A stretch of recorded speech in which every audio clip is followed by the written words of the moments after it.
Welcome back to English Listen and Learn. I'm Ben. Hi, everybody. I'm Anna. And we are so excited to be here with you today for another deep dive. Yes. We're going to be talking about... We are going to be talking about effective versus ineffective ways to learn English. Oh, that's a good one. So we've got 5 common pitfalls to avoid. Right. And then 5 powerful strategies that you can use. Yeah. So we'll talk about what not to do. Yeah. And then what to do. Exactly. To really take your English to the next level. So before we get to the good stuff, the effective strategies, let's talk about some of the things that people often do that might actually be holding them back. Yes. And sometimes knowing what doesn't work can be just as valuable as knowing what does work. Absolutely. I totally agree. So one of the biggest things, and I've definitely been guilty of this, is just relying on translation. Oh, yeah. So if you're constantly translating in your head, you're never really going to internalize the natural flow. Yeah. Just thinking about like the classic example, the cat is on the mat. Right. If you're just translating that word for word in your head, you're missing the overall meaning of that sentence. And the music of the language. Totally. Yeah. The rhythm and the intonation and everything. Yeah, it's kind of like reading a book and stopping to look up every word in the dictionary. That would be so frustrating. You'd never get through the book. Right, and you wouldn't enjoy it. You'd lose the story. You'd lose the plot. Exactly. So another thing that people often do is they'll memorize like huge lists of vocabulary. Yes. But they never actually use them. Yeah, it's like having all these ingredients, but never actually cooking anything. Exactly. It's the point. You gotta use the words to actually learn them. Language is all about communication. Yeah. You know? It's not just about knowing a bunch of words. It's about expressing yourself. Yes, connecting with people, using those words to share ideas, to share stories. And that brings us to our next point, which is passive learning. Oh, yeah. So we've all done this. This is where you're kind of just like, you're watching a movie in English, but you're not really paying attention. You've got it on for background noise. Yeah, you're scrolling through your phone or you're doing something else. Right. Or like listening to a podcast, but your mind is somewhere else. Exactly. And that's not really going to help you. No.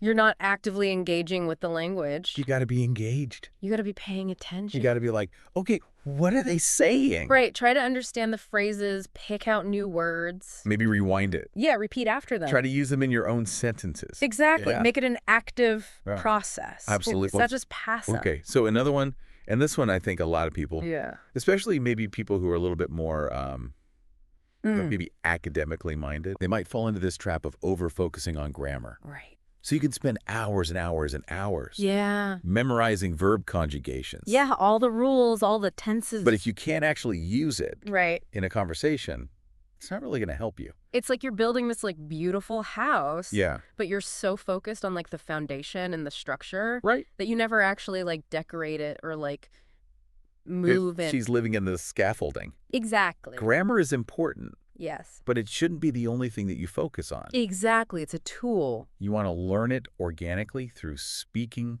reading, listening. It should help you communicate. Right. Not hinder you. And then finally, and this is a big one, I think this is one that holds a lot of people back, is the fear of making mistakes. Oh, my goodness. Yes. So many people are so afraid to speak English. Uh-huh. Because they're worried that they're going to make a mistake. Right. They don't want to sound silly or they're afraid of being judged. Yeah. And it's understandable. But you have to remember that everyone makes mistakes. Yes. It's part of the learning process. It's part of the learning process. Nobody starts out perfect. And in fact, the more mistakes you make, the faster you're going to learn. Because you learn from those mistakes. So embrace the mistakes. Yes. Laugh at yourself. Have fun with it. And just keep practicing. Exactly. All right. So now that we've talked about some of the things to avoid. Yeah, the pitfall. Let's get to the good stuff. Let's talk about the effective strategies. What you can actually do to improve. Yeah. So number 1. Immerse yourself. Immerse yourself. Surround yourself with the language as much as possible. So that means like watching movies. Yes. TV shows. Listening to music. Podcasts. Audiobooks. Reading books. Articles. Websites. Whatever you can get your hands on. Yeah. Create that English-speaking bubble around you. Yeah. And one thing I really like to do is something called shadowing. Oh, yeah. Shadowing is great. So this is where you... Tell us about it. You take a short audio clip. Okay. It could be from a movie. It could be from a podcast. It could even be like a song. Yeah. And you listen to it, and then you repeat it. You try to match the speaker's pronunciation. The intonation.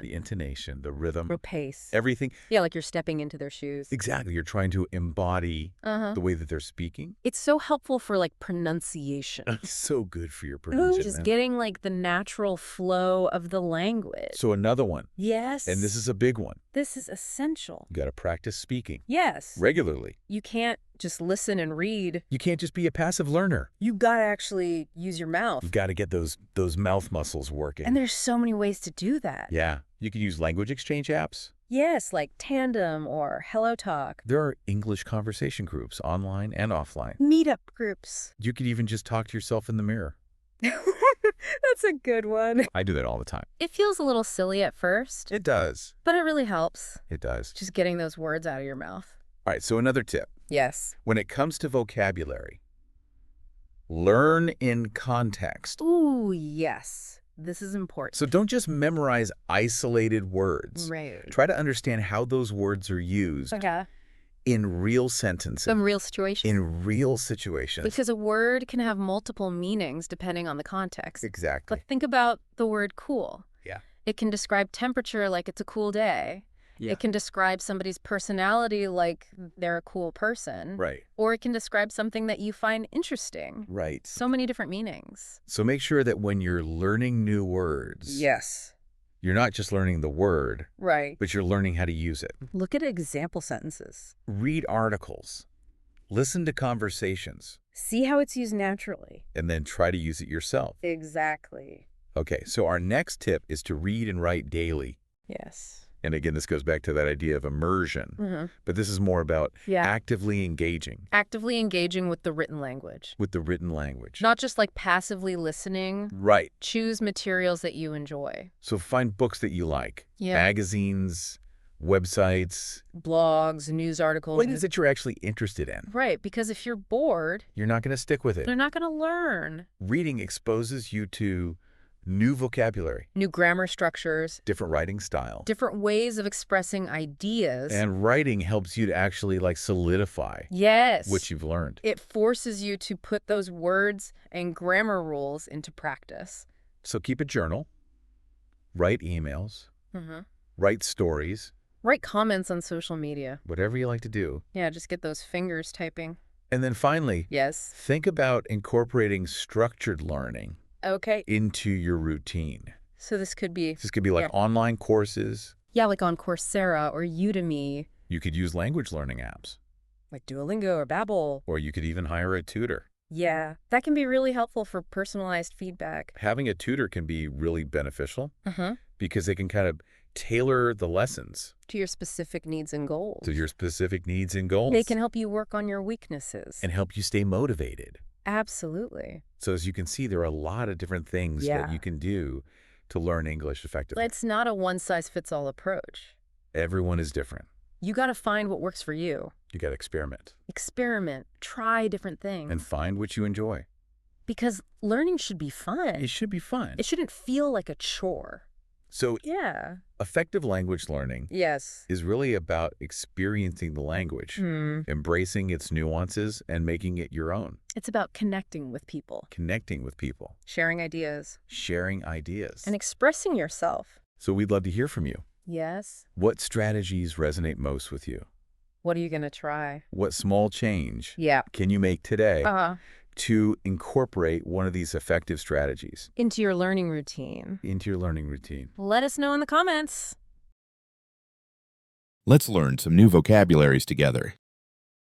Internalize. It means to fully understand and accept something so that it becomes part of your thinking. Example 1. She internalized the new vocabulary by using it in daily conversations. Example 2. It's important to internalize good habits for long-term success.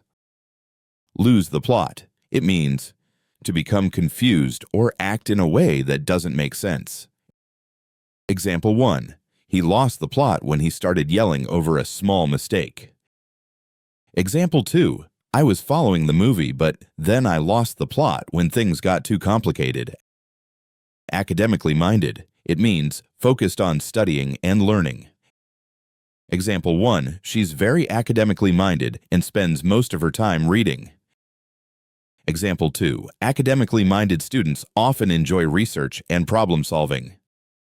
Scaffolding. It means a way of supporting learning step by step to help someone understand something better.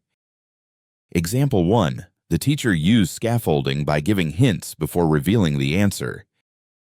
Example 2, learning a language requires scaffolding, starting with simple words before making full sentences.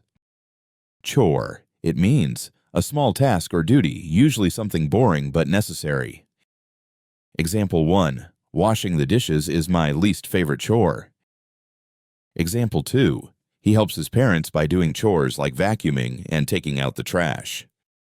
Thanks for watching. Until next time.